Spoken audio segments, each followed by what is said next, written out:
सभी का बहुत स्वागत है। आप देख रहे हैं मुद्दा, मैं हूं आपके साथ नेहा दुबे। कहा जाता है कि जाति न पूछो साधु की, लेकिन अब तो भगवान की जाति भी पूछी जाने लगी है। दिल्ली के जवाहरलाल नेहरू विश्वविद्यालय की कुलपति शांतिश्री धुलपुड़ी पंडित अपने इसी तरह के बयान के बाद विवादों में आ गई है। दरअसल उन्होंने कहा है कि मानव शास्त्रीय रूप से देखें तो हिंदू देवता ऊंची जाति से नहीं आते हैं। तो वो सोमवार को केंद्रीय सामाजिक अधिकारिता मंत्रालय की ओर से आयोजित B R Ambedkar lecture series में बोल रही थी और जेएनयू के कुलपति ने कहा है कि अगर मानव शास्त्रीय और वैज्ञानिक तौर पर आप भगवान की उत्पत्ति को देखें तो कोई भी भगवान ब्राह्मण नहीं है। सबसे ऊंची जाति क्षत्रिय है। भगवान शिव निश्चित तौर पर या तो अनुसूचित जाति के हैं या अनुसूचित जनजाति के हैं, क्योंकि वह शमशान में सांप के साथ बैठते हैं। उनको पहनने के लिए बहुत कम कपड़ा भी दिया गया है। मुझे नहीं लगता कि कोई ब्राह्मण शमशान में बैठेगा। इस तरह अगर आप मानव शास्त्रीय रूप से देखेंगे तो पाएंगे कि भगवान ऊंची जाति से नहीं आते। इसमें लक्ष्मी और शक्ति को भी शामिल कर सकते हैं। अगर आप जगन्नाथ को देखें तो वो बहुत हद तक आदिवासी लगते हैं। तो हम अभी तक इस भेदभाव को क्यों जारी रखे हुए हैं? ये बहुत ही अमानवीय है। जेएनयू के कुलपति ने कहा कि मनुस्मृति के मुताबिक सभी महिलाएं शूद्र हैं, इसीलिए कोई भी महिला ये दावा नहीं कर सकती है कि वह ब्राह्मण या फिर कोई और है।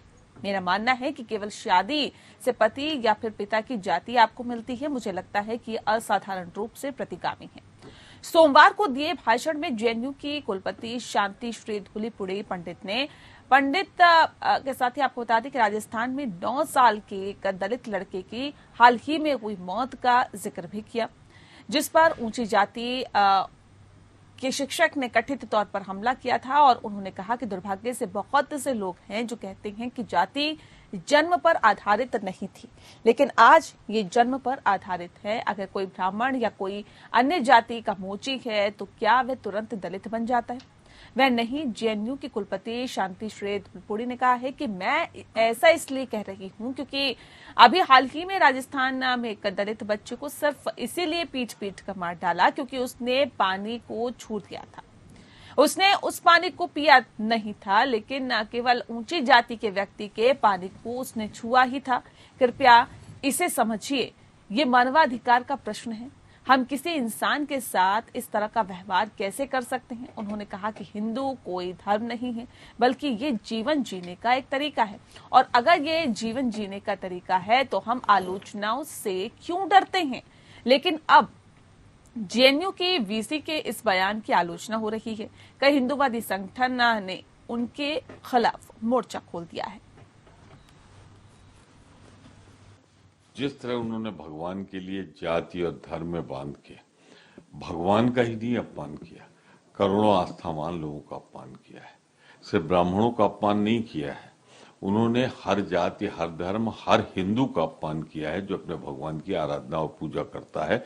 और दूसरे धर्म के लोग भी जो आदर करते हैं उनका अपमान किया है। इसको बर्खास्त किया जाना चाहिए जेएनयू यूनिवर्सिटी के वाइस चांसलर को तत्काल, इसके पहले कि कोई बड़ा आंदोलन जोर पकड़े।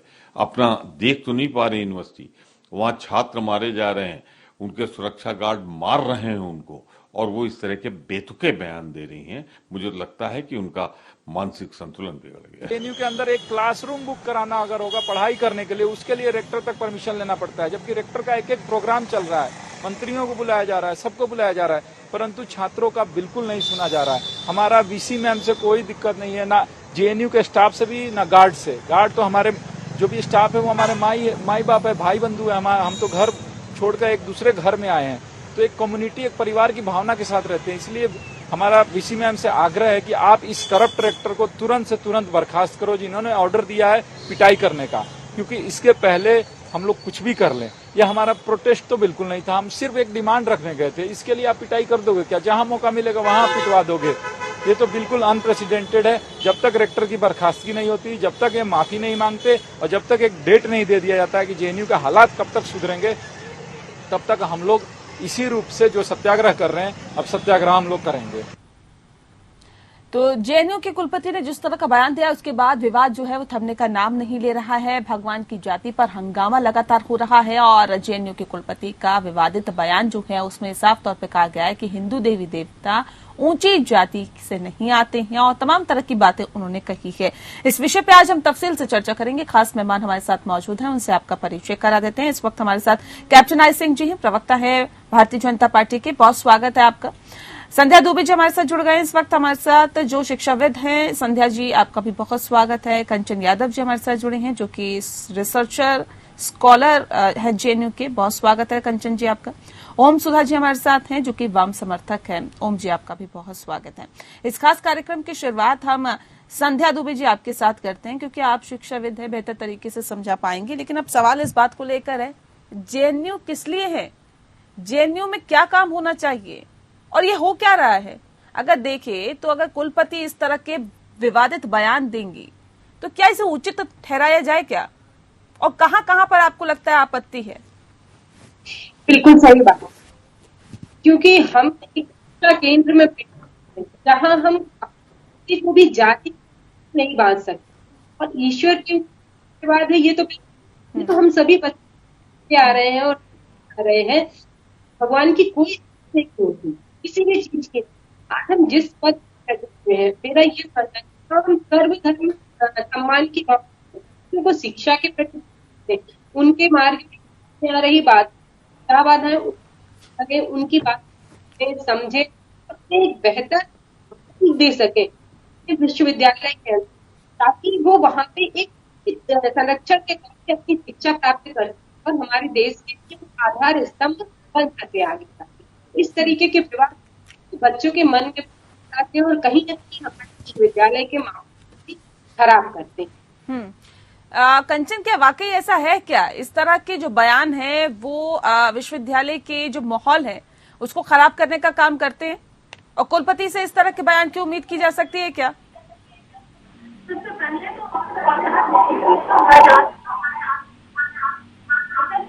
है शिक्षा बनाकर जो लोग हैं वो अपने आप भगवान का बनाते हैं और जिनके अनुसार सारे जो देवी देवता है वो अपने आते हैं, है ना?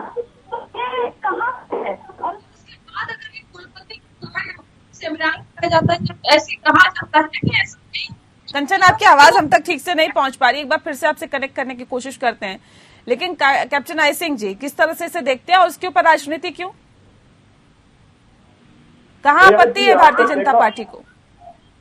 नेहा जी, मेरी आवाज आ रही है? जी, आपकी आवाज मिल रही है, बताइए। जी नेहा जी, आपने देखा होगा जेएनयू एक ऐसा संस्थान है जिसको बनाया तो ये गया था कि बहुत अच्छे अच्छे छात्र यहाँ से हर सेक्टर के लिए निकलेंगे, अच्छी शिक्षा लेके निकलेंगे। तो अगर जेएनयू हरदम विवादों में रहा है और देखा होगा किस तरह से वहाँ एक अलग मानसिकता के लोग वहाँ पर पैदा होते हैं, जो कभी कभी तो देश के खिलाफ ही नारे लगाने लगते हैं, देश को तोड़ने की बात करने लगते हैं, भारत तेरे टुकड़े होंगे इंशाअल्लाह अल्लाह, इस तरह के जेएनयू से ही नारे लगते हैं। उसका बाहर अगर राजनीति का कोई मंत्र चल रहा होगा तो जेएनयू के छात्र वहां से निकल के उसमें भी आके अपनी पार्टी से बैठ करते हैं। तो जेएनयू जो है ना, एक मुझे तो नहीं लगता कि अब कोई विद्या संस्थान रह गया है। जेएनयू एक जो है ना राजनीतिक अखाड़ा बन चुका है।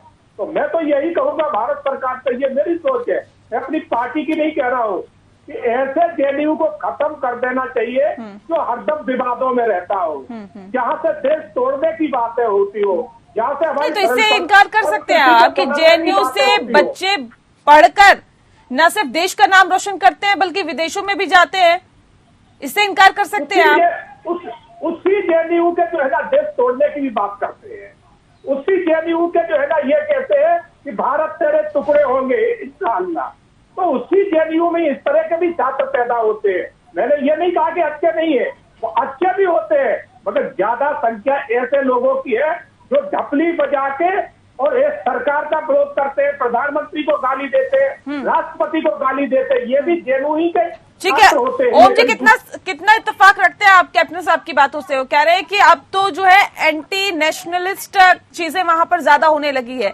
अब सवाल इस बात को लेकर है, ये भी कहा जाता है कि वहां पर वाम समर्थक ज्यादा है, लेफ्ट सोच के जो लोग हैं वो ज्यादा है, इस वजह से वहां पर कहीं ना कहीं जो एक नैरेटिव सेट करने की कोशिश की जाती है। कितना इत्तेफाक रखते हैं आप? ये जो भाजपा के हमारे साथी कैप्टन आई सिंह जी कह रहे हैं, कि जो है नारे लगते हैं, तो भाई प्रधानमंत्री आपके, राष्ट्रपति आपके, सीबीआई आपकी, ईडी आपकी, दिल्ली पुलिस आपकी, आप क्यों नहीं अब तक गिरफ्तार कर पाए?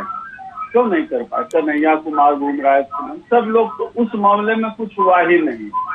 तो इस्तीफा सबसे पहले अमित शाह जी को देना चाहिए। मेरी आवाज ठीक आ रही है? जी, आपकी आवाज मिल रही है।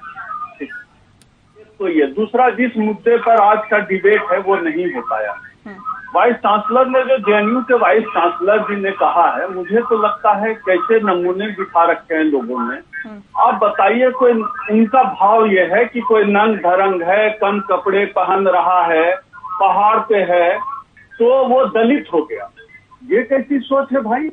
आप दलितों के प्रति ऐसे सोच रखते हैं कि कोई नंग धरंग है, कपड़े नहीं पहना है, भगवान आपने बनाया हुआ है तो वो आदिवासी हो गया? ये कैसी सोच है? अभी कुछ समय पहले उत्तर प्रदेश के मुख्यमंत्री योगी जी ने कहा था हनुमान को लेकर कि वो दलित है। क्यों? क्योंकि वो पैर में बैठे रहते हैं ठाकुर के, इसलिए वो दलित हो गए। यह जो सोच है, यह सोच बहुत खतरनाक है। मैं जो वीसी साहिबा ने जो कहा है उससे इत्तेफाक नहीं रखता हूँ। इस तरह से दलितों को उस दृष्टि से देखना बंद कर दीजिए। समय बदल गया। आप कब स्वीकार करेंगे कि सभी समान हैं? आप जाति के खिलाफ बात करते हैं। इस जेएनयू वीसी वाइस चांसलर की नियुक्ति किसने की है? भाजपा ने की है, संघ ने की है। और इससे उनकी भाजपा और संघ की मानसिकता भी जाहिर होती है कि किस तरह से एक संवैधानिक पद पर, वाइस चांसलर जैसे पद पर रहकर भी वो दलितों के प्रति ऐसी सोच रखती है। कोई नंग धरंग है, कोई ये है, वो है। और तो और ठीक है, भारतीय जनता पार्टी की सोच उजागर होती है। कैप्टन आई सिंह जी, जल्दी से जवाब दीजिए, उसके बाद कंचन जी का रुख करते हैं। कभी किसी के जाति सूचकांक के नाम से लेने की कभी भी नहीं देखा होगा आपने।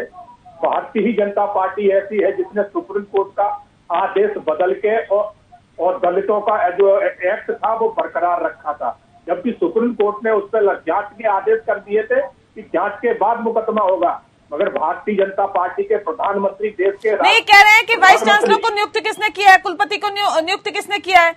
आपने नियुक्त किया है। अगर वो इस तरह के बयान दे रही हैं तो उसके बाद क्या एक्शन होगा भारतीय जनता पार्टी की तरफ से? एक्शन होगा कुछ? नहीं, वो एक ऐसा है कि वो एक संस्थान है, वो एक नियुक्ति एक प्रक्रिया होती है। अगर उन्होंने कोई गलत कहा है तो जरूर उसके ऊपर वो जवाबदेही उनकी बनती है, उन्हें उस पर जवाब देना पड़ेगा। मगर मैं ये कह रहा हूँ कि बार बार वहां से ये लेफ्ट समर्थक अपनी बजा के नहीं, तो कह रहे हैं ना कन्हैया कुमार को गिरफ्तार क्यों नहीं किया आपने? अमित शाह आपके गृह मंत्री, आपके सरकार आपकी, उसके बाद भी आप गिरफ्तार नहीं कर पा रहे। बिहार में भी तो आपकी सरकार थी, अभी बदली है वहां पर। शायद इनको जानकारी नहीं होगी कि दिल्ली सरकार के अंदर आता है और दिल्ली सरकार केजरीवाल जो बैठे हैं वो कन्हैया कुमार के समर्थन में है। उन्होंने चार्जशीट दायर। सर, गृह मंत्रालय किसके अंडर है बताइए मुझे? देश में गृह मंत्रालय किसके अंडर है? गृह मंत्रालय है, मगर दिल्ली सरकार के अंदर आती है। दिल्ली पुलिस, एक सेकंड रुक जाइए, दिल्ली पुलिस किसके अंडर आती है? दिल्ली पुलिस किसके अंडर आती है? FIR ही नहीं होगी, दिल्ली सरकार के अंडर आती है क्या? अरे नेहा जी, आप समझ ही नहीं रही बात को। जब उन्होंने बोल रखी है तो पुलिस क्या करेगी? उन्होंने फौज में दबा, कौन करेगा? पुलिस नहीं करेगी तो आपके गुंडे करेंगे।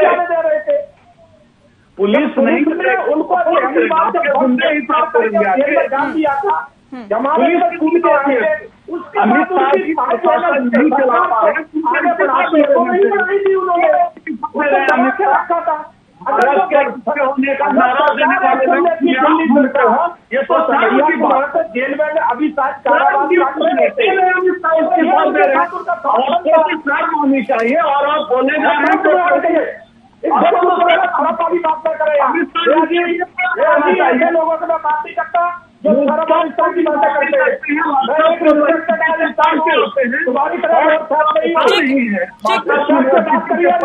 ठीक है, नहीं अभी दलितों की भी बात की, ओम जी ने अभी दलितों की भी बात की थी। मैं कंचन जी आपसे, ठीक है सर, ठीक है कैप्टन आई सिंह जी। निजीकरण करके सारा दलितों का दलितों के भले की बात है।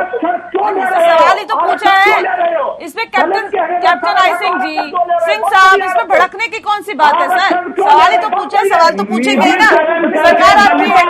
ओम जी एक सेकंड रुक जाइए, एक सेकंड रुक जाइए। कंचन जी, अब सवाल इस बात को लेकर है कि दलितों को लेकर कई विवाद रहे हैं जेएनयू में, रोहित वेमुला का केस हो या फिर उसके बाद के कई केसेस हो।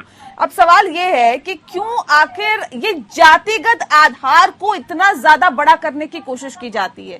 रोहित वेमुला का केस। पहली बात तो हम आपको बताएं कि जो सालों से, जो हजारों साल से आया है, वो जाति के आधार पर ही हुआ है।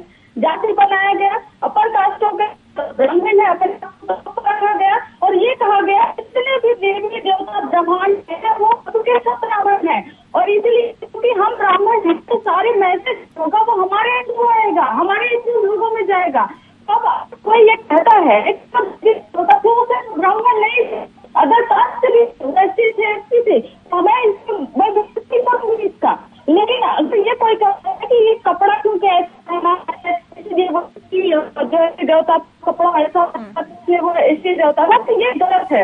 ये तो जैसे कि लोग कहते हैं कि अगर मूछ रखा है, दाढ़ी रखा है बड़ा, तो वो क्या हो गया, वो तो आता है कपड़े को देख लोग कहते हैं कि हम पहचान लेते हैं कौन है, वो कैसा है, वो आतंकवादी है, जिहादी है, टेररिस्ट, सब कुछ।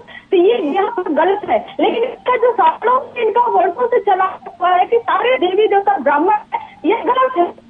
ये पूरी तरीके से अपने पावर को अपने हाथ में कैप्चर करना चाहते हैं। और दूसरा, जो भी कैंपस में इधर हो रहा है कि दफली बजाकर ये करके, जो दफली नॉन वायलेंट तरीके से यहाँ पर प्रोटेस्ट है, और इनके जो एबीवीपी के लोग हैं, जो कहने को जो है एबीवीपी स्टूडेंट परिषद है, लेकिन वो एबीवीपी गुंडा परिषद है, उस तरीके से वायलेंट तरीके से तो प्रोटेस्ट नहीं होता। यहाँ पर पढ़ने के लिए संस्थान है, शोध करने के लिए वही चीज है कैप्टन आई सिंह जी। अब सवाल यही है कि जेएनयू के वीसी पढ़ने के लिए, शोध करने के लिए है। नहीं, जेएनयू के वीसी वाइस चांसलर अगर भगवान शिव की जाति बताए, तो भगवानों की जाति बताएंगी तो ये क्या पढ़ाने आते हैं, क्या पढ़ने आते हैं? और वीसी की सोच ऐसी है तो वो क्या शिक्षा देगी बाकी स्टूडेंट्स को? ये एक बड़ा सवाल है कि अगर वीसी की सोच ऐसी है जो भगवान की जाति बता रही है, वो ये कपड़े देख के बता रही है कि नहीं ये तो अनुसूचित जाति से आते हैं, वीसी ये बताने वाली कौन है? वो भी कहे कि हम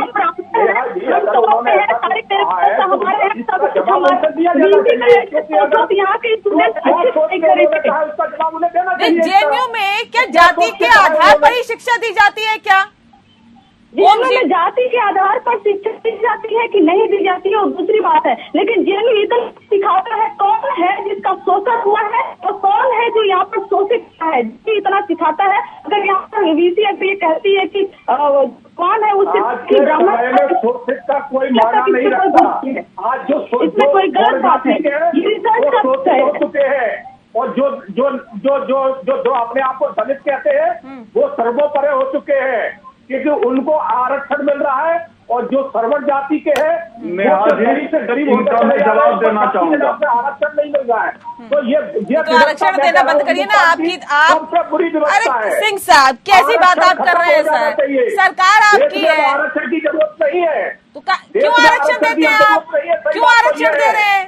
काबिलियत के दम पर बढ़ने दीजिए आगे, वहाँ तो आपको वोट बैंक दिखता है। बिल्कुल सही। मुझे के बात का जवाब देना। ऐसे नहीं, 90% वाला बाहर निकल जाता है। तो ये देश में खेल बहुत हो चुका है, अब ये खेल बंद होना चाहिए। ठीक है, बंद होना चाहिए। तो ये कौन बंद करेगा? कोई तीसरा आके बंद करेगा क्या सर? बिल्कुल, ये सभी मिलकर करेंगे। जो आप 75 साल से जो है ना देश में जो सरकारें बैठी रही। अरे सर वहाँ आपको दिखता है वोट बैंक, इससे परहेज नहीं कर सकते आप ये कहने से। बंद करेंगे, मनुस्मृति का आवाज आ गया है, कंपटीशन देते हैं, बात करते हैं कि दलितों का भला करें, दूसरी तरफ आरक्षण काम करें। ये आपका आधिकारिक बयान है, औकात है आपकी बोलने की कि आपका बीजेपी आरक्षण खत्म करना चाहती है, औकात है बोलने की बीजेपी की, बोल रहे आरक्षण खत्म कर देंगे, औकात है कि आधिकारिक रूप से बोल रहे बीजेपी आरक्षण खत्म कर देंगे, आरक्षण खत्म ठीक है, नहीं, गलत दिशा में लेके जा रहे हैं आप लोग डिबेट को, गलत दिशा में लेके जा रहे हैं। का खेल हो चुका, आरक्षण खत्म होना चाहिए। कहिए हिम्मत है बीजेपी आधिकारिक बयान दे दे का आरक्षण खत्म कर देंगे, वोट के लिए तो दलितों के यहाँ चाटने पहुंच जाते हैं। नहीं ठीक है, संध्या दुबे जी, संध्या दुबे जी,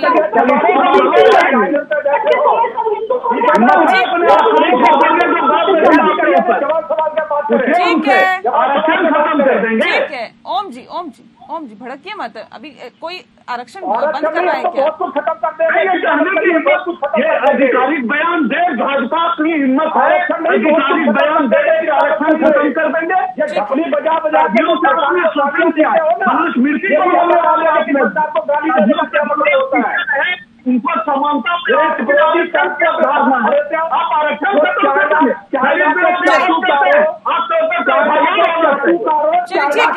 ठीक है। संध्या जी, देखिए मैं कार्यक्रम के आखिरी पड़ाव पे वक्त की कमी, एक सेकंड रुक जाइए सर। सिंह साहब धैर्य के साथ सर, धैर्य के साथ थोड़ा धैर्य रखिए। आपकी तो सरकार भी है सर, बेहतर तरीके से सरकार चला रहे हैं, लगातार जनता मौका दे रही है, फिर काहे भड़क रहे हैं आप लोग, आराम से। संध्या जी, सवाल मेरा सीधा सा आपसे है। संध्या जी, अब ऐसे बयानों से कितना बचने की जरूरत है? जातिगत आधार पर बयान देना, धर्म के नाम पर बयान देना, और वो भी एक ऐसे ये लगता है कि अभी हमने देखा कि लोगों ने किस तरीके से इस मुद्दे को एक राजनीतिक रंग देने का जामा पहनाने की कोशिश की। तो हमें तो ये प्रयास करना चाहिए कि हमारे जो ये शिक्षा केंद्र हैं, ये सिर्फ शिक्षा के केंद्र रहें, लोगों के भविष्य निर्माण के केंद्र रहें, ना कि वो एक राजनीतिक अखाड़ा बन जाए। ये सोचने का विषय है कि यहाँ ये एक राजनीतिक अखाड़ा क्यों बनते जा रहे हैं, चाहे वो कुलपति हो, चाहे वहाँ का कोई प्रोफेसर हो। सरकार को इतने स्ट्रिक्ट नियम और कानून बनाने चाहिए कि हम अपने शिक्षा के क्षेत्रों पे ध्यान दें, ना कि उसे राजनीतिक जामा पहनाने का प्रयास करें। किसी भी तरीके की विवादित टिप्पणी नहीं, क्योंकि ये विवादित टिप्पणियां ही सारे माहौल को खराब करती हैं और फिर वहाँ पे एक राजनीति का जो है वो शुरू हो जाता है। राजनीति हुआ है क्या उसके पीछे? ये वाइस चांसलर जैसे बयानों का भी कहीं ना कहीं हाथ है। बिल्कुल, चाहे वो वाइस चांसलर हो, चाहे कोई प्रोफेसर हो, ये लोग एक बड़ी हस्ती हैं जिन्हें बच्चे फॉलो करते हैं। अगर हम इस तरीके के गैर मर्यादित विवादित बयान देंगे जो कहीं ना कहीं बच्चों के बीच में अलगाववाद की भावना लाएंगे, फूट लाएंगे या उनके मन को आहत करेंगे, तो स्वाभाविक सी बात है कि क्रिया की प्रतिक्रिया होगी और वहाँ का माहौल गड़बड़ होगा। बिल्कुल, और उससे बचने की जरूरत है। बिल्कुल, बहुत सही बात आपने बचने की जरूरत। हमारी सरकार को सख्त से सख्त निर्देश उठाने चाहिए, कदम उठाने चाहिए कि कोई भी शिक्षा केंद्र वो कभी भी राजनीति का अखाड़ा ना बने। अगर एक बार स्ट्रिक्ट कदम उठा लिए गए तो शायद इस तरीके की घटनाएं आगे होने से लोग बचेंगे। बिल्कुल, कैप्टन सिंह जी ने ये बात कही है कि देखिए ऐसे संस्थानों पर एक्शन होना चाहिए अगर वहां पर पढ़ाई से ज्यादा राजनीति होती है, लेकिन उस पर एक्शन कौन लेगा सर? आपसे ही उम्मीद करते हैं कि आप लोग इस पे एक्शन लेंगे और कम से कम जो शिक्षा का मंदिर है, कम से कम वो शिक्षा का मंदिर है, उसे राजनीतिक अखाड़ा ना बनाया जाए, क्योंकि सदियों से तो हम यही देखते हुए आ रहे हैं कि वहाँ पॉलिटिकल गतिविधियां ज्यादा होती है। कम से कम उससे वो संस्थान बचे, बच्चे पढ़े लिखे आगे बढ़े, कुछ करें, देश का नाम रोशन करें, विदेशों में भी जाएं, ऐसा काम करें जो अभी तो हो ही रहा है, लेकिन उसके साथ साथ पॉलिटिकल चीजों से बचे, इसके लिए कदम उठाने की जरूरत है। बहुत शुक्रिया, हम उम्मीद करते हैं कि ऐसा होगा भी। बहुत शुक्रिया आप सभी मेहमानों का हमारे साथ इस खास चर्चा में शामिल होने के लिए। मुद्दा में फिलहाल इतना ही। नमस्कार।